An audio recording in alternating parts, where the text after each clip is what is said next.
Hello विद्यार्थियों, मैं अरविंद कुमार स्वागत करता हूं आपके अपने YouTube चैनल भुवन एकेडमी की पाठशाला में। दोस्तों, आज का वीडियो बहुत ही खास होने वाला है क्योंकि आज इस वीडियो में हम हिंदी के 30 महत्वपूर्ण क्वेश्चनों को देखेंगे। ये क्वेश्चन हिंदी के सारे व्याकरण के टॉपिकों से लिए गए हैं, एनसीईआरटी बेस्ड पर आधारित हैं।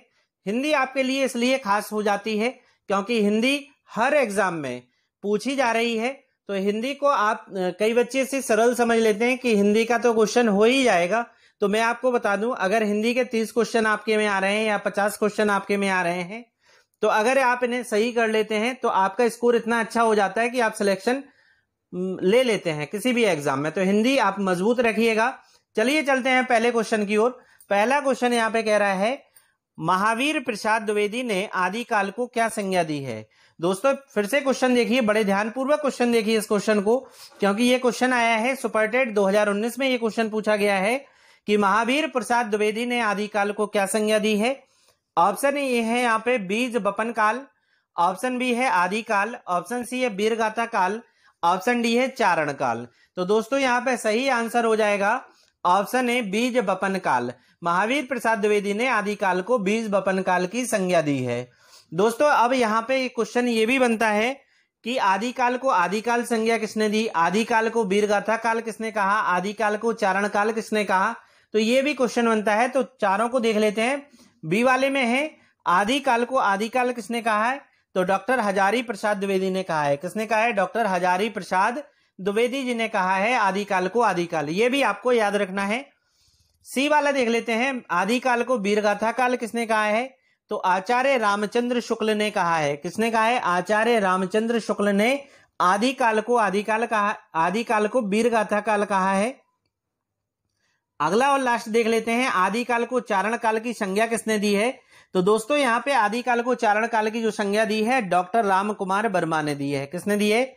डॉक्टर राम कुमार वर्मा ने दी है। ये सारे आपको याद कर लेने हैं, आने वाले एग्जाम के लिए बहुत ही इंपॉर्टेंट हैं। चलते हैं क्वेश्चन नंबर दूसरे की ओर। क्वेश्चन नंबर दूसरा यहाँ पे कह रहा है, निम्नलिखित प्रश्न में 4 विकल्प में से उस विकल्प का चयन करें जो दिए गए लोकोक्ति का सही अर्थ है। तो यहाँ पे लोकोक्ति एक हम आपको बताएंगे, उसका अर्थ आपको बताना है कि ये अर्थ क्या होगा इसका। पहले लोकोक्ति सुन लीजिए, अकेला चना भाड़ नहीं फोड़ता। क्या लिखा है? अकेला चना भाड़ नहीं फोड़ता है। तो इसका अर्थ क्या है? ऑप्शन ए है मन चाही बात को जाना, जानना यहाँ पे सही था, मन चाही बात को जानना। ऑप्शन बी है यहाँ पर अकेला मनुष्य अपने दम पर किसी बड़े काम को अंजाम नहीं दे सकता। ऑप्शन सी है जहां मालिक मूर्ख हो वहां सद्गुणों का आदर नहीं होगा। ऑप्शन डी है शारीरिक बल और बुद्धि के बीच बुद्धि ही श्रेष्ठ होती है। तो दोस्तों, आपको सही आंसर लगाना है इन 4 में कि अकेला चना भाड़ नहीं फोड़ता। इसका सही आंसर हो जाएगा ऑप्शन बी, अकेला मनुष्य अपने दम पर किसी बड़े काम को अंजाम नहीं दे सकता है। चलते हैं अगले प्रश्न की ओर। अगला प्रश्न बहुत इंपॉर्टेंट है। समास का शाब्दिक अर्थ पूछ रहा है कि क्या होता है। समास का शाब्दिक अर्थ क्या होता है दोस्तों, आपको बताना है। ऑप्शन ए है विग्रह, ऑप्शन बी है संक्षेप, ऑप्शन सी है विस्तार, ऑप्शन डी है विच्छेद। तो दोस्तों, समास का अर्थ पूछ रहा है तो सही आंसर हो जाएगा संक्षेप। समास का अर्थ होता है संक्षेप। अब यहां पे बात आती है समास की। तो समास क्या होता है? 2 या 2 से अधिक शब्दों के योग को क्या कहते हैं दोस्तों? समास कहते हैं।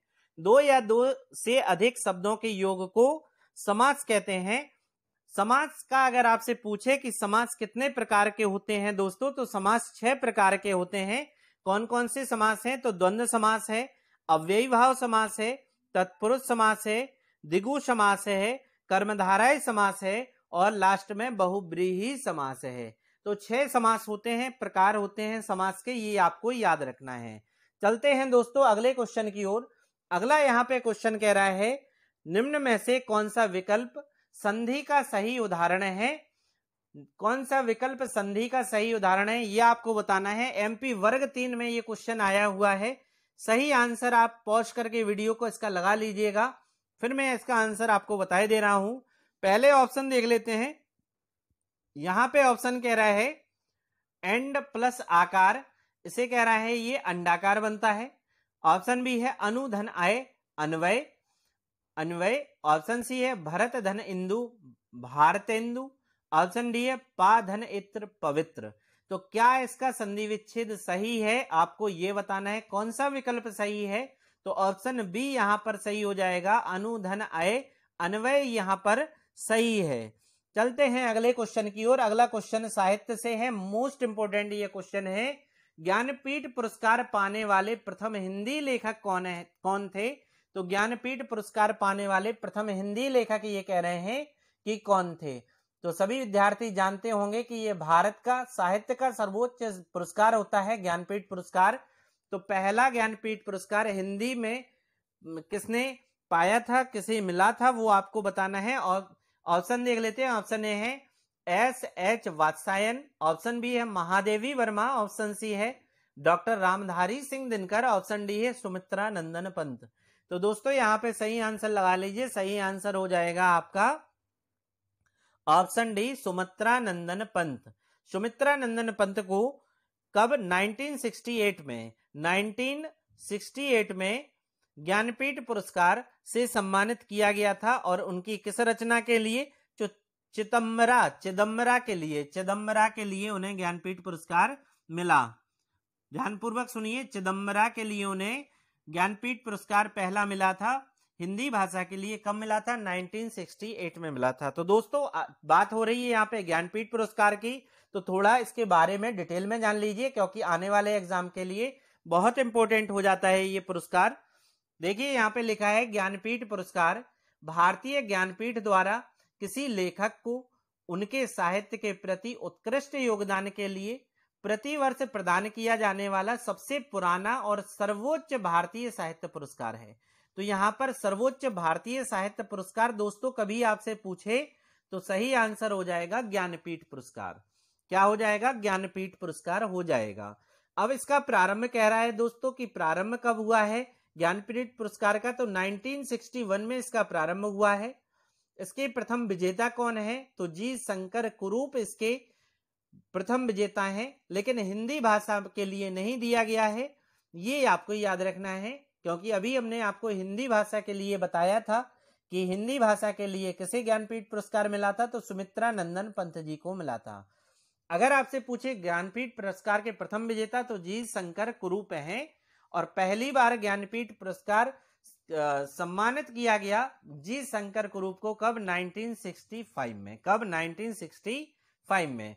अब यहाँ पे करंट अफेयर्स की एक बहुत ही अच्छा इंपॉर्टेंट पॉइंट है कि 2023 में 57वां ज्ञानपीठ पुरस्कार, तो ये 57वां ज्ञानपीठ पुरस्कार जो है मिला तो 2023 में है, लेकिन है 2022 का। कब का है, 57वां ज्ञानपीठ पुरस्कार 2022, मिला कब है, 2023 में। तो 2023 में 57वां ज्ञानपीठ पुरस्कार किसे मिला है, तो कोंकणी लेखक हैं दामोदर मोजो।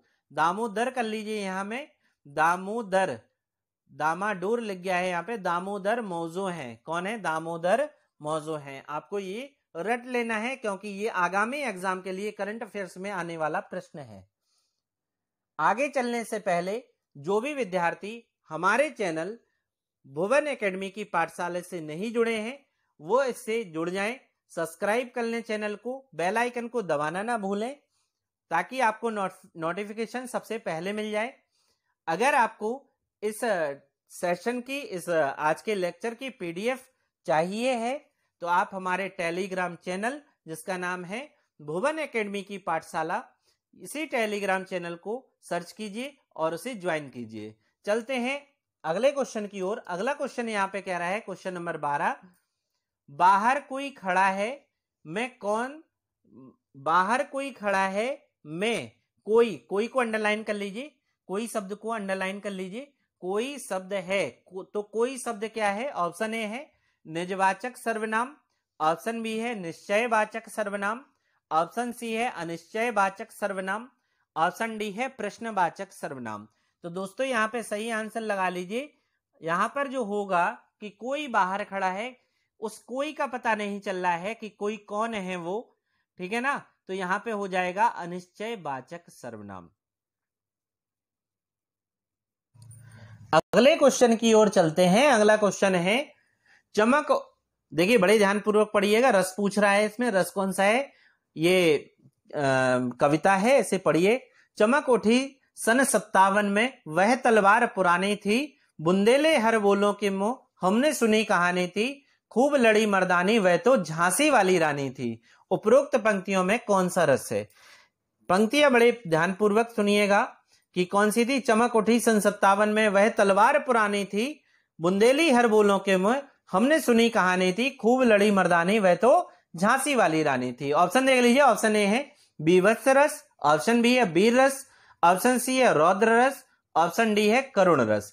तो यहां पर जब लड़ाई, युद्ध, तलवार इसकी बात हो तो यहां पर समझ लीजिए वीर रस आता है। ऑप्शन बी यहां पर सही हो जाएगा। अगर आपसे पूछे कि ये लाइनें के रचयिता कौन है या कवियत्री कौन है, तो सुभद्रा कुमारी चौहान, उन्होंने झांसी की रानी के लिए। तो दोस्तों क्या याद रखना है, ये कवियत्री कौन है इस कविता की? तो यह है सुभद्रा कुमारी चौहान, ये आपको याद रखना है। ठीक है ना दोस्तों। चलते हैं अगले क्वेश्चन की ओर। अगला क्वेश्चन है क्वेश्चन नंबर 8। क्वेश्चन नंबर 8 कह रहा है निम्नलिखित में से कौन सा एक युग्म समानार्थी है? तो समानार्थी कौन सा एक युग्म है? ऑप्शन ए है सूर्य भानु, ऑप्शन बी है शिष्ट अशिष्ट, ऑप्शन सी है गोरा काला, ऑप्शन डी है बहुत थोड़ा। तो देखिए ऑप्शन बी, सी और डी ये विपरीतार्थक शब्द हैं, समानार्थी शब्द ये नहीं है। यहां पे समानार्थी की बात कर रहा है, तो ऑप्शन ए यहां पर सही हो जाएगा कि सूर्य और भानु जो है वो समानार्थी शब्द हैं। सूर्य का पर्यायवाची भानु होता है, आदित्य होता है, भास्कर होता है, दिनकर होता है, दिवाकर होता है। ये आपको याद रखना है। चलते हैं क्वेश्चन नंबर 9 की ओर। क्वेश्चन नंबर 9 देख लेते हैं। क्वेश्चन नंबर 9 यहां पे कह रहा है दोस्तों, बड़े ध्यानपूर्वक पढ़िए इसका। कोई यहां पे निम्नलिखित में से स्त्रीलिंग शब्द का चयन करना है। तो एग्जाम में अगर आपसे पूछा जाए कि स्त्रीलिंग कौन सा शब्द है या पुल्लिंग कौन सा शब्द है दोस्तों, तो आपको यहां पर किसी परिभाषा रटने की जरूरत नहीं है, किसी ट्रिक की जरूरत नहीं है। केवल आप शब्द देखिए और उसका अनुवाद बनाइए। अगर आपका अनुवाद सही बनता है, वाक्य का अनुवाद सही बनता है, तो वहां पे स्त्रीलिंग और पुल्लिंग आप पहचान लेंगे। चलते हैं पहले ऑप्शन की ओर, अपराध। तो अपराध क्या है, पुल्लिंग है कि स्त्रीलिंग है? तो यहां पर ये अपराध जो हो जाएगा वो पुल्लिंग हो जाएगा कि उस लड़के ने वो अपराध किया है। ठीक है ना। तो अपराध या उस लड़की ने अपराध किया है। ठीक है। तो यहां पर ये हो जाएगा इस पुल्लिंग शब्द हो जाएगा। दूसरा है स्वदेशी। तो स्वदेशी, जैसे स्वदेशी, हमें प्रत्येक वस्तु स्वदेशी अपनानी चाहिए। ठीक है ना। तो ये भी क्या हो जाएगा, पुल्लिंग हो जाएगा। अगला है स्थापना। तो स्थापना की बात अगर आई है तो स्थापना स्त्रीलिंग शब्द होगा, क्योंकि जैसे नई संसद भवन की स्थापना हुई है। ठीक है। तो नया संसद भवन की स्थापना की गई है, तो यहां पर स्त्रीलिंग आ जाएगा। अगला है धागा। तो धागा टूट गया, तो यहां पे क्या हो गया, ये पुल्लिंग हो गया। तो यहां पे सही आंसर क्या हो जाएगा दोस्तों, ऑप्शन सी यहां पर सही हो जाएगा। चलते हैं अगले क्वेश्चन की ओर। अगला क्वेश्चन यहां पे है क्वेश्चन नंबर 10। नीचे दिए गए शब्दों में अव्ययी भाव समास चुनना है आपको। अव्ययी भाव समास कौन सा है? 4 ऑप्शन आपके सामने हैं। ऑप्शन ए है पाप पुण्य, ऑप्शन बी है आजीवन, ऑप्शन सी है घुड़सवार, ऑप्शन डी है पीतांबर। तो दोस्तों यहां पर सही आंसर हो जाएगा आजीवन। आजीवन जो है अव्ययी भाव समास का उदाहरण है। दोस्तों अव्ययी भाव समास क्या होता है? तो इस समास में पहला पद अव्यय होता है जो प्रधान होता है, और दूसरे पद में संज्ञा होती है। इसकी पहचान क्या है दोस्तों? तो शब्द के पहले यथा, प्रति, आ, प्रा, बे, भर इत्यादि शब्द जुड़े होते हैं, तो अव्ययी समास वहां पर आता है। जैसे दोस्तों यहां पे जैसे हमने कहा है यथा, तो यथा से यथाशक्ति, ये भी अव्ययी भाव का उदाहरण है। प्रति प्रतिमा है, प्रा प्रत्येक, बे बेशर्म, आ आजन्म, भर भरपेट, तो अगर ऐसे उदाहरण आ जाएं तो आप अव्ययी भाव समास यहाँ पे लगाइएगा, या फिर एक जैसे उदाहरण देखने को मिले जैसे दिनों दिन, रातों रात, हाथों हाथ, धीरे धीरे, धड़ाधड़ इत्यादि अगर ऐसे शब्द आ जाएं जो एक जैसे लगे, तब भी वहां पर कौन सा समास आएगा दोस्तों? अव्ययी भाव समास आ गया। तो आप इसे समझ गए होंगे। चलते हैं अगले क्वेश्चन की ओर। क्वेश्चन नंबर 11 यहाँ पे कह रहा है हिंदी के प्रथम कवि कौन थे? तो हिंदी के प्रथम कवि कह रहा है दोस्तों, यहाँ पे मोस्ट इंपोर्टेंट है यहाँ पे हिंदी के प्रथम कवि। ऑप्शन ए है अमीर खुसरो, ऑप्शन बी है चंद्रवरदाई, ऑप्शन सी है सरहपा, ऑप्शन डी है स्वयंभू। तो हिंदी के प्रथम कवि कह रहा है दोस्तों कि कौन थे? तो यहाँ पे ऑप्शन सही हो जाएगा सी, सरहपा जो थे वो हिंदी के प्रथम कवि थे। और इन्हें हिंदी का प्रथम कवि किसने कहा था? तो राहुल सांकृत्यायन ने कहा था। किसने कहा था दोस्तों? तो राहुल सांकृत्यायन ने इन्हें हिंदी का प्रथम कवि कहा था। चलते हैं अगले क्वेश्चन की ओर। अगला क्वेश्चन कह रहा है स्त्रीलिंग परिवर्तन का सही विकल्प चुनिए। तो स्त्रीलिंग परिवर्तन का सही विकल्प यहाँ पे चुनना है। 4 ऑप्शन दोस्तों सामने हैं आपके। ऑप्शन ए है पूज्य पूजा, ऑप्शन बी है पूज पूजा, ऑप्शन सी है पूज्य पूज्या, ऑप्शन डी है पूज्या पूज। तो दोस्तों यहाँ पे सही क्या है? ये स्त्रीलिंग परिवर्तन का सही विकल्प जो हो जाएगा ऑप्शन सी यहाँ पर सही हो जाएगा, पूज्य पूजा, पूज्य पूज्या। ठीक है, चलते हैं अगले क्वेश्चन की ओर दोस्तों। अगला क्वेश्चन है क्वेश्चन नंबर 13। अनुराग शब्द का विलोम होता है। अनुराग शब्द का विलोम क्या होता है आपको बताना है। ऑप्शन ए है विराग, ऑप्शन बी है आकर्षण, ऑप्शन सी है राग, ऑप्शन डी है रागनी। तो अनुराग का विलोम कह रहा है तो सही आंसर हो जाएगा यहाँ पे ऑप्शन ए विराग। क्या हो जाएगा? अनुराग का विराग हो जाएगा। अगले क्वेश्चन की ओर चलते हैं और देखते हैं। इसमें छंद पूछ रहा है दोस्तों कि कौन सा छंद है। अब इसे हम पढ़ लेते हैं क्वेश्चन को। श्री गुरु चरण सरोज रज, निजमन मुकुर सुधार, बरनौ रघुबर विमल जस, जो दायक फल चार। तो यहां पर ये कह रहा है कौन सा छंद है। 4 ऑप्शन है। ऑप्शन ए है दोहा, ऑप्शन बी है सोरठा, ऑप्शन सी है रोला, ऑप्शन डी है बरवे। तो दोस्तों आपसे कह रहा है कौन सा छंद है। तो दोस्तों ये दोहा है। आप हनुमान चालीसा अगर पढ़ते होंगे तो उसके पहले क्या ये दोहा लगा होता है, श्री गुरु चरण सरोज रज, निजमन मुकुर सुधार, बरनौ रघुबर विमल जस, जो दायक फल चार। ठीक है, तो ये लगा होता है। आपको ये याद रखना है, ये दोहा है। दोहा की खासियत क्या होती है कि इनमें जो मात्राएं होती हैं पहले चरण में और किसमें, तीसरे चरण में 13 और 11, 13-11 मात्राएं होती हैं। 13-13 और 11-11 मात्राएं होती हैं। क्वेश्चन नंबर 15 कह रहा है तामसिक का विलोम शब्द है। तामसिक का विलोम शब्द क्या है। ऑप्शन ए है तेजस्वी, ऑप्शन बी है राजसी, ऑप्शन सी है सात्विक, ऑप्शन डी है बिलासी। तो दोस्तों सही आंसर आपको बताना है। यहाँ पे सही आंसर क्या हो जाएगा, तामसिक का सात्विक होता है। ऑप्शन सी यहाँ पर सही है। चलते हैं अगले क्वेश्चन की ओर। अगला क्वेश्चन यहाँ पे कह रहा है क्वेश्चन नंबर 16, उज्ज्वल शब्द का सही संधि विच्छेद क्या होगा। उज्ज्वल शब्द का कह रहा है कई बार कई एग्जाम में ये क्वेश्चन पूछा गया है।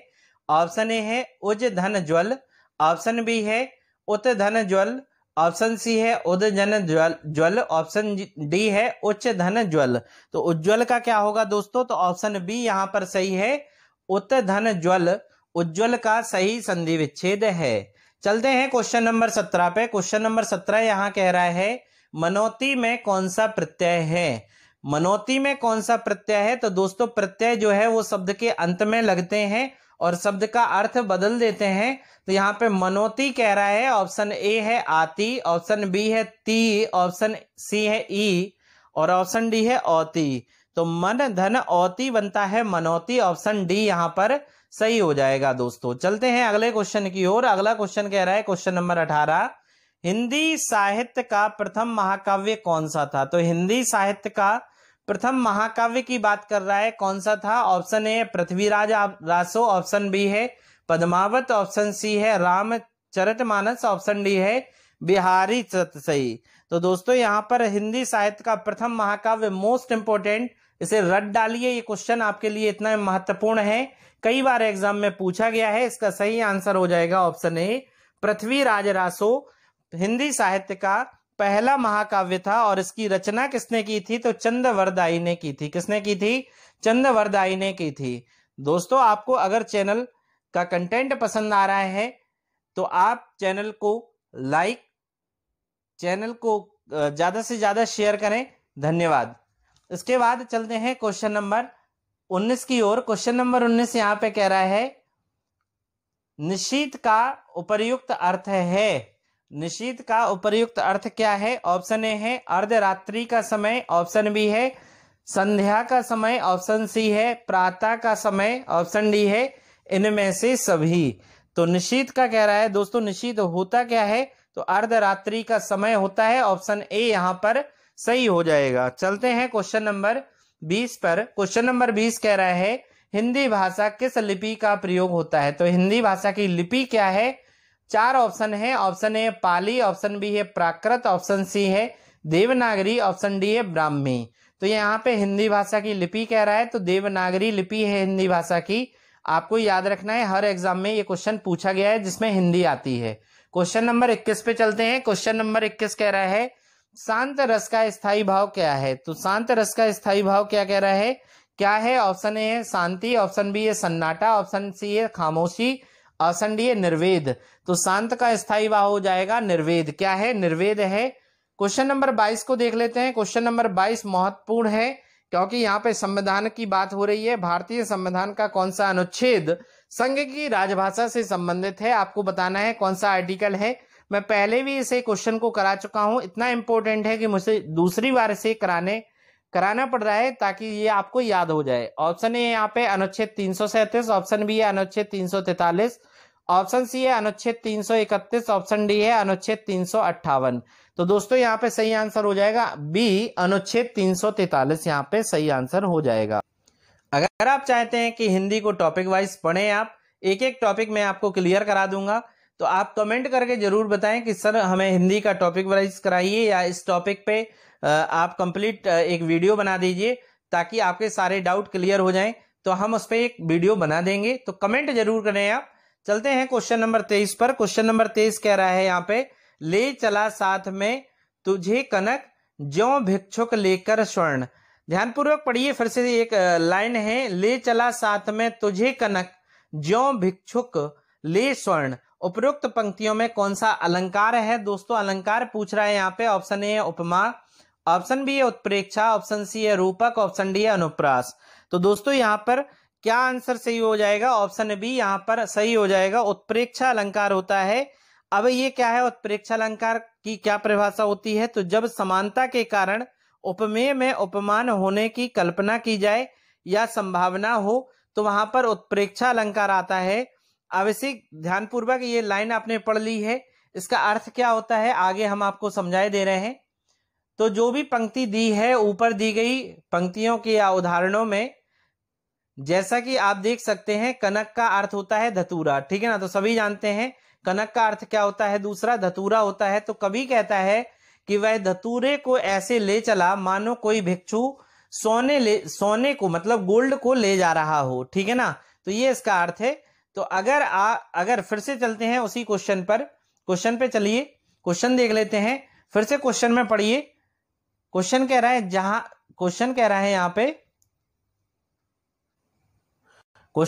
है यहाँ पे ले चला साथ में तुझे कनक ज्यों।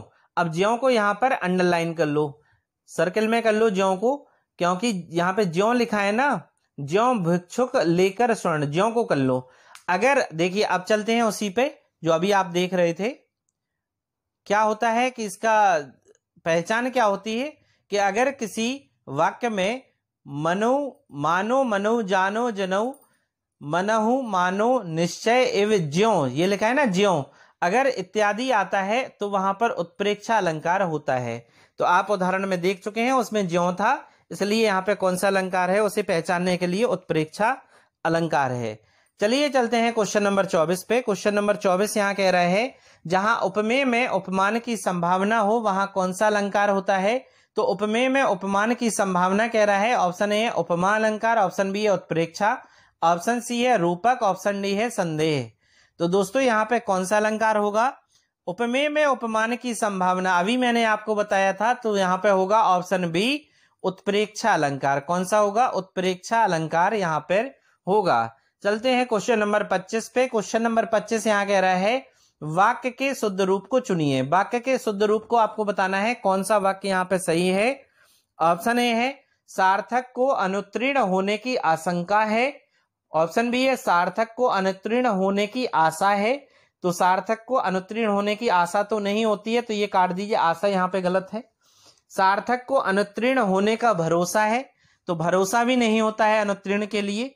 पास होने का तो भरोसा हो सकता है, लेकिन अनुत्तीर्ण होने का भरोसा नहीं होता है। अगला है सार्थक को अनुत्तीर्ण होने का संदेह है, तो यहाँ पे या तो संदेह हो सकता है या आशंका हो सकती है। तो अगर आपको शुद्ध बताना है, बिल्कुल शुद्ध यहाँ पे होगा ऑप्शन ए कि सार्थक को अनुत्तीर्ण होने की आशंका है। चलते हैं क्वेश्चन नंबर 26 पे। राष्ट्रपति किस प्रकार का शब्द है? राष्ट्रपति आपको बताना है किस प्रकार का शब्द है। ऑप्शन ए है यौगिक, ऑप्शन बी है योगरूढ़, ऑप्शन सी है ऋण और ऑप्शन डी है उपरोक्त में से कोई नहीं। तो ये आपको बताना है राष्ट्रपति में कौन सा शब्द है, तो यौगिक शब्द हो जाएगा, क्योंकि यौगिक शब्द क्या होता है कि उसका विच्छेद हो सकता है किसी शब्द का। यहाँ पे विच्छेद होता है, शब्द का विच्छेद हो रहा है राष्ट्र धन पति, और उनका अर्थ भी अलग अलग निकल रहा है, राष्ट्र का और पति का, दोनों को जोड़ दीजिए तो यहाँ पे यौगिक शब्द बन जाएगा। ये योगरूढ़ शब्द क्या होता है कि इसका विच्छेद तो होता है, लेकिन क्या होता है कि कोई तीसरा अर्थ निकल के आ जाता है, तो योगरूढ़ वहां पे होता है। चलते हैं क्वेश्चन नंबर 27 पे। क्वेश्चन नंबर 27 यहाँ कह रहा है निम्नलिखित में से ऊष्म व्यंजन कौन से हैं? और ऊष्म व्यंजन कह रहा है ऑप्शन ए है शासा सा, ऑप्शन बी है आवाशा, ऑप्शन सी है चाचा चा, ऑप्शन डी है याराला। तो दोस्तों ऊष्म व्यंजन 4 होते हैं, सा और हा। ऑप्शन ए यहाँ पर सही हो जाएगा। चलते हैं क्वेश्चन नंबर 28 पे। क्वेश्चन नंबर 28 कह रहा है निम्नलिखित में से कौन सा शब्द विदेशज है? विदेशज कह रहा है, विदेशज शब्द जो विदेश से आए हुए शब्द हैं और हिंदी में उनका उपयोग किया जा रहा है। विदेशज शब्द होते हैं, 4 ऑप्शन आपके सामने है। ऑप्शन ए है खिड़की, ऑप्शन बी है इस्पात, ऑप्शन डी सी है पगड़ी, ऑप्शन डी है कटोरा। तो दोस्तों इनमें विदेशज कह रहा है, तो विदेशज होगा ऑप्शन बी इस्पात। इस्पात कहाँ का विदेशी शब्द है? तो पुर्तगाल का है। कहाँ का है? पुर्तगाल का है। चलते हैं क्वेश्चन नंबर 29 पर। क्वेश्चन नंबर 29 यहाँ पे कह रहा है घाट घाट का पानी पीना। घाट घाट का पानी पीना मुहावरे का सही अर्थ क्या है? ऑप्शन ए भरोसेमंद का होना, ऑप्शन बी है स्वार्थी होना, ऑप्शन सी है विस्तृत अनुभव होना, ऑप्शन डी है अडिग ना रहना। तो घाट घाट का पानी पीना मतलब क्या होता है? अनुभवी होना, विस्तृत अनुभव का होना। ऑप्शन सी यहाँ पर सही हो जाएगा। चलते हैं आज के आखिरी क्वेश्चन पे। आज का आखिरी क्वेश्चन है मुझे उठा नहीं गया। मुझसे उठा नहीं गया वाक्य में कौन सा वाच्य है? वाच्य पूछ रहा है दोस्तों, वाच्य कौन सा है? ऑप्शन ए है कृतवाच्य, ऑप्शन बी है कर्मवाच्य, ऑप्शन सी है भाववाच्य और ऑप्शन डी है उपरोक्त में से कोई नहीं। तो दोस्तों यहाँ पे सही हो जाएगा भाववाच्य। मुझसे उठा नहीं जाता, तो ये क्या है? भाव है, भाववाच्य होता है यहाँ पे। ऑप्शन सी यहाँ पे सही हो जाएगा। आज मैंने हिंदी के बहुत ही महत्वपूर्ण 30 MCQ सॉल्व कराए हैं। उम्मीद करता हूं आज का टॉपिक आपको पसंद आया होगा।